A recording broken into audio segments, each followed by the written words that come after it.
ஆரணி அரசு மருத்துவமனை முன்பு மாற்றுத்திறனாளிகள் மற்றும் பாதுகாப்போர் உரிமைகளுக்கான சங்கம் சார்பில் ஆர்ப்பாட்டம் நடைபெற்றது.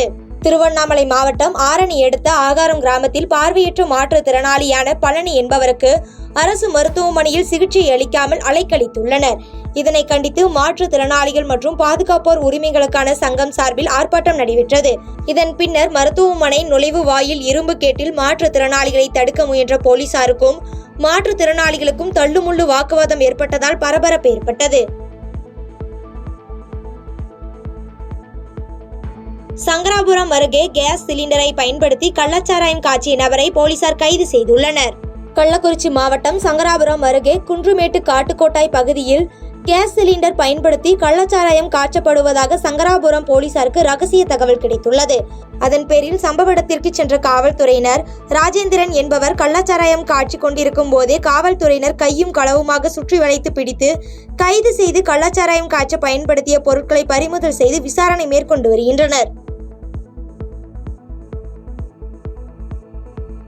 குன்னூர் பேரக்ஸ் ராணுவ பகுதியில் உள்ள கனரா வங்கியில் மேலாளர் அறை உட்பட 2 அறைகளுக்கு சீல் வைக்கப்பட்டு 12 நாட்களுக்குள் காலி செய்ய கால அவகாசம் வழங்கப்பட்டுள்ளது.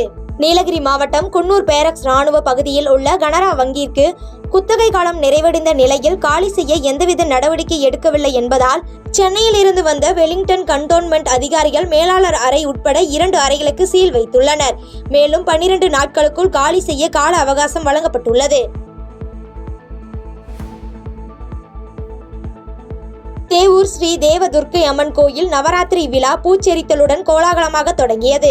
நாகை மாவட்டம் கீழ்வேலூர் அடுத்த தேவூர் ஸ்ரீ தேவதுர்க்கை அம்மன் கோயில் நவராத்திரி திருவிழா பூச்செரித்தலுடன் கோலாகலமாக தொடங்கியது. இதில் 100க்கும் மேற்பட்ட பெண்கள் கலந்து கொண்டு பூந்தட்டு ஏந்தி வந்து சுவாமி தரிசனம் செய்தனர். கெட்ராலீஸ்வரர் கோயிலில் மகாலய அமாவாசையை முன்னிட்டு பொதுமக்கள் முன்னோர்களுக்கு தர்ப்பணம் செய்தனர்.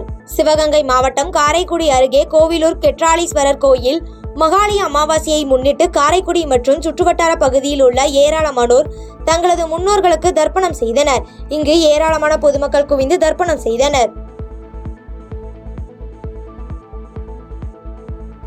தேவக்கோட்டை அருகே நீண்ட காலமாக சேதமடைந்திருக்கும் சாலையை சீரமைத்து தர கிராம மக்கள் கோரிக்கை விடுத்துள்ளனர். சிவகங்கை மாவட்டம் தேவக்கோட்டை ஊராட்சி ஒன்றியத்திற்குட்பட்ட கோட்டவயல் கிராமத்தில் இருந்து தேவக்கோட்டை செல்லும் கிராம சாலை போக்குவரத்திற்கு பயன்படுத்த முடியாத நிலையில் நீண்ட காலமாக சேதமடைந்திருப்பதால் அப்பகுதி மக்கள் அவதியடைந்து வருகின்றனர்.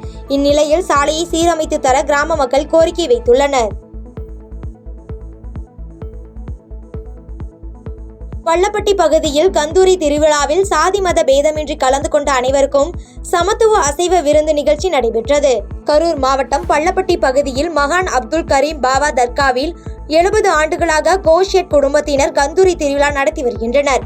இந்த ஆண்டு கந்தூரி திருவிழாவை முன்னிட்டு 60 கிலோ ஆட்டுக்கறி மற்றும் 200 கிலோ அரிசியுடன் 700 நபர்களுக்கு விருந்து தயாரிக்கப்பட்டு சமத்துவ அசைவ விருந்து நிகழ்ச்சி நடைபெற்றது. தமிழகத்தின் பல்வேறு பகுதிகளில் இன்று புரட்டாசி மகாலய அமாவாசையையொட்டி முன்னோர்களுக்கு தகர்ப்பணம் செய்யும் நிகழ்வு நடைபெற்றது. கிருஷ்ணகிரி மாவட்டம் போச்சம்பள்ளி அருகே உள்ள மஞ்சமேடு தென்பெண்ணை ஆற்றில் மகாலய அமாவாசையை முன்னிட்டு மஞ்சமேடு தென்பெண்ணை ஆற்றில் மக்கள் புனித நீராடி தங்கள் முன்னோர்களுக்கு தர்ப்பணம் செய்து வழிபட்டனர். திருச்சி அருகே காவிரி ஆற்றில் மகாலய அமாவாசையை முன்னிட்டு பக்தர்கள் புனித நீராடி முன்னோர்களுக்கு திதி கொடுத்து தர்ப்பணம் செய்து வழிபட்டனர். இதனைத் தொடர்ந்து அம்மா மண்டபம் படித்துறையில் முன்னோர்களுக்கு குடும்பத்தினர் திதி கொடுத்து வழிபாடு செய்தனர். திருப்பூர் மாவட்டம் அவிநாசியில் அவிநாசி லிங்கேஸ்வரர் கோவில் மண்டபத்தில் பொதுமக்கள் ஏராளமானோர் கலந்து கொண்டு முன்னோர்களுக்கு தர்ப்பணம் செய்தனர்.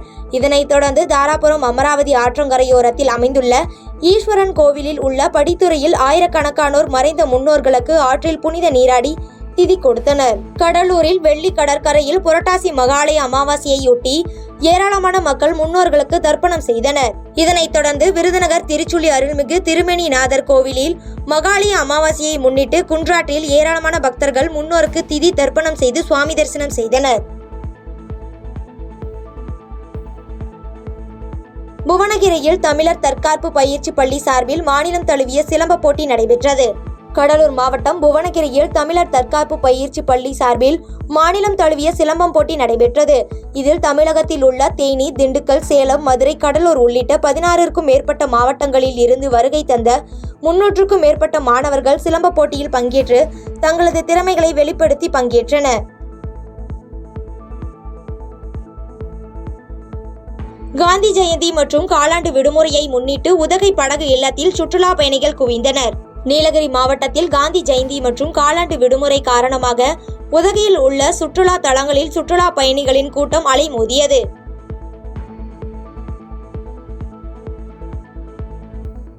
பண்ணப்பட்டி கிராமத்தில் மயான நிலம் தனிநபரால் ஆக்கிரமிப்பு செய்யப்பட்டதை தொடர்ந்து அதிகாரிகள் ஆக்கிரமிப்பு நிலத்தை மீட்டனர்.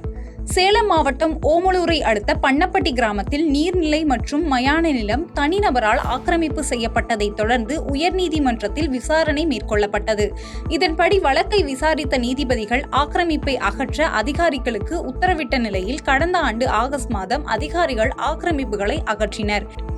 இந்நிலையில் மீண்டும் அதே ஆக்கிரமிப்பாளர் குடும்பத்தினர் அதே இடத்தை ஆக்கிரமிப்பு செய்ததை தொடர்ந்து அதிகாரிகள் அங்கிருந்த ஆக்கிரமிப்புகளை அகற்றி 80 லட்சம் ரூபாய் மதிப்பிலான 38 சென்ட் நிலத்தை முழுமையாக மீட்டனர்.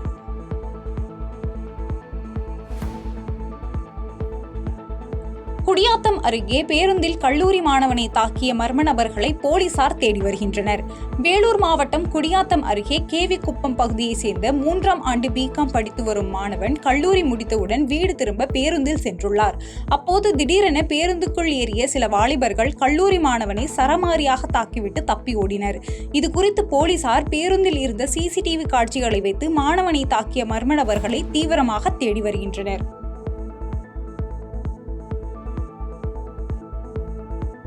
பள்ளி அருகில் பெட்டி கடையில் விற்கப்பட்ட அரசால் தடை செய்யப்பட்ட போதைப் பொருட்களை போலீசார் பறிமுதல் செய்து அச்சம்பவத்தில் ஈடுபட்ட பெண்ணை கைது செய்தனர். திருப்பத்தூர் மாவட்டம் வாணியம்பாடி அருகே ஷாஹின் என்பவரது பெட்டி கடையில் அரசால் தடை செய்யப்பட்ட போதைப் பொருட்கள் விற்கப்படுவதாக போலீசாருக்கு தகவல் தெரிய வந்த நிலையில் போலீசார் சோதனையில் ஈடுபட்டனர்.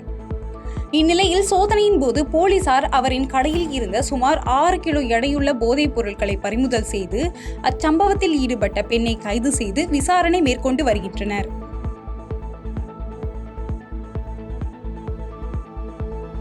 மாவட்ட ஆட்சியர் அலுவலக வளாகத்தில் தமிழ் மாநில வருவாய்த்துறை அலுவலர் சங்கம் சார்பில் மாபெரும் கவனஈர்ப்பு ஆர்ப்பாட்டம் நடைபெற்றது. புதுக்கோட்டை மாவட்ட ஆட்சியர் அலுவலக வளாகத்தில் தமிழ் மாநில வருவாய்த்துறை அலுவலர் சங்கம் சார்பில் மாவட்ட தலைவர் விஸ்வநாதன் தலைமையில் மாபெரும் கவனஈர்ப்பு ஆர்ப்பாட்டம் நடைபெற்றது. இந்த ஆர்ப்பாட்டத்தில் மாவட்ட வருவாய் அலகில் காலியாக உள்ள வட்டாட்சியர் பணியிடங்களில் TNPSC அடிப்படையில் தகுதியான துணை வட்டாட்சியர்களுக்கு பதவி உயர்வு வழங்குதல், மதிப்பெண் அடிப்படையில் திருத்திய ஒருங்கிணைந்த முதுகலை பட்டியலின்படி துணை வட்டாட்சியர் பதவி உயர்வு வழங்குதல் போன்ற பல்வேறு கோரிக்கைகளை வலியுறுத்தி ஆர்ப்பாட்டத்தில் ஈடுபட்டனர். மேலும் இதில் 50க்கும் மேற்பட்டோர் கலந்து கொண்டு கோரிக்கை முழக்கங்களை எழுப்பினர்.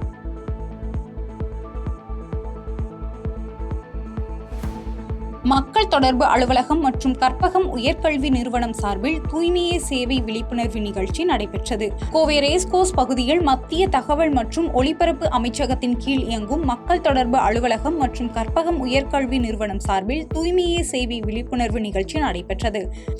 இதைத் தொடர்ந்து தூய்மை இயக்கம் குறித்த போட்டிகளில் வெற்றி பெற்ற மாணவர்களுக்கும் சமூக ஆர்வலர்களுக்கும் நாட்டு நலப்பணி திட்ட ஆசிரியர்களுக்கும் பாராட்டு சான்றிதழ் வழங்கப்பட்டது. இதனை அடுத்து தூய்மையே சேவை இயக்க விழிப்புணர்வு பேரணியை மாநகர காவல் ஆய்வாளர் கொடியசைத்து துவக்கி வைத்தார்.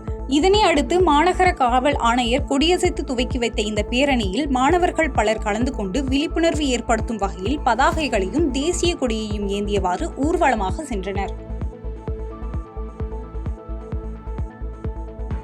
மகாலய அமாவாசையையொட்டி திருக்குற்றாலநாத சுவாமி கோவிலில் பொதுமக்கள் முன்னோர்களை நினைவு கூர்ந்து தர்ப்பணம் செய்து கொண்டனர்.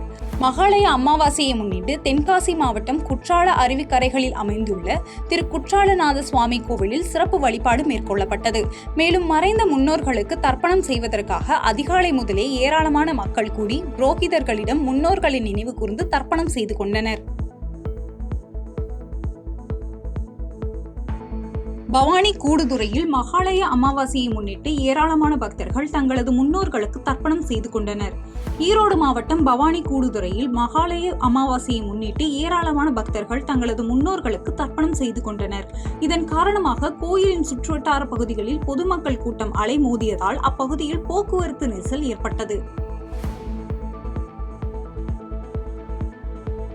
காந்தியடிகளின் 155வது பிறந்த தினத்தையொட்டி திருவாரூரில் சர்வமத பிரார்த்தனை நடைபெற்றது. திருவாரூரில் காந்தியடிகளின் 155வது பிறந்த தினத்தையொட்டி தனியார் பள்ளியில் காந்தியின் அறக்கட்டளை சார்பில் சர்வமத பிரார்த்தனை நடைபெற்றது. இந்நிகழ்ச்சியில் சுதந்திர போராட்ட தியாகி சாட்டக்குடி சம்பந்தன், காந்தியின் அறக்கட்டளையின் தலைவர், பள்ளி மாணவர்கள், காந்தியவாதிகள் உள்ளிட்ட பலர் கலந்து கொண்டு காந்தியின் சிலைக்கு மலர் மாலை அணிவித்து மரியாதை செலுத்தினர். மேலும் இவ்விழாவில் மும்மதத்தை சேர்ந்தவர்கள் சமாதானத்தை போற்றும் வகையில் உறுதிமொழி ஏற்றுக்கொள்ளப்பட்டது. அரூரில் உள்ள தனியார் திருமண மண்டபத்தில் திமுக ஆதிதிராவிடர் நலக்குழு சார்பாக மண்டல ஆய்வுக் கூட்டம் நடைபெற்றது. தர்மபுரி மாவட்டம் அரூரில் உள்ள தனியார் திருமண மண்டபத்தில் திமுக ஆதிதிராவிடர் நலக்குழு சார்பாக மண்டல ஆய்வுக் கூட்டம் நடைபெற்றது.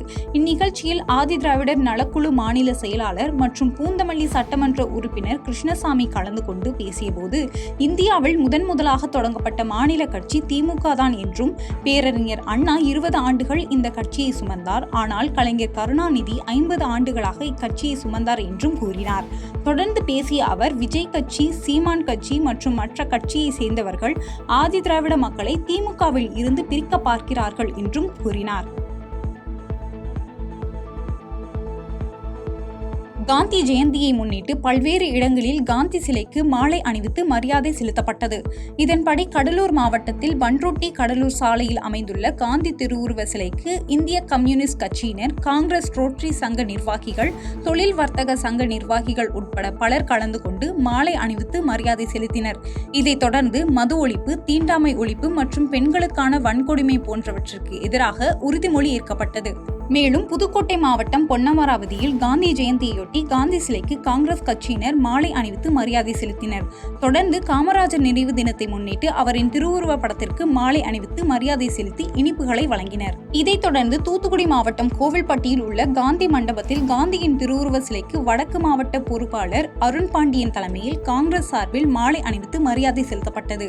மேலும் இந்நிகழ்ச்சியில் கோவில்பட்டி சட்டமன்ற தொகுதி பொறுப்பாளர், தேமுதிக அவைத்தலைவர், தமிழக வெற்றி கழகத்தினர் உள்ளிட்ட பல அரசியல் கட்சியினர் கலந்து கொண்டனர். மேலும் தேனி மாவட்டம் கம்பம் அருகே காமையா கவுண்டன்பட்டியில் உள்ள காந்தி ஆலயத்தில் தேங்காய் உடைத்து காந்தி சிலைக்கு மாலை அணிவித்து மலர் தூவி வழிபாடு செய்தனர். இதில் சுதந்திர போராட்ட தியாகிகளின் பேரன்கள், காமையா கவுண்டன்பட்டி பேரூராட்சி தலைவர் மற்றும் ஊர் பொதுமக்கள் பலர் கலந்து கொண்டனர்.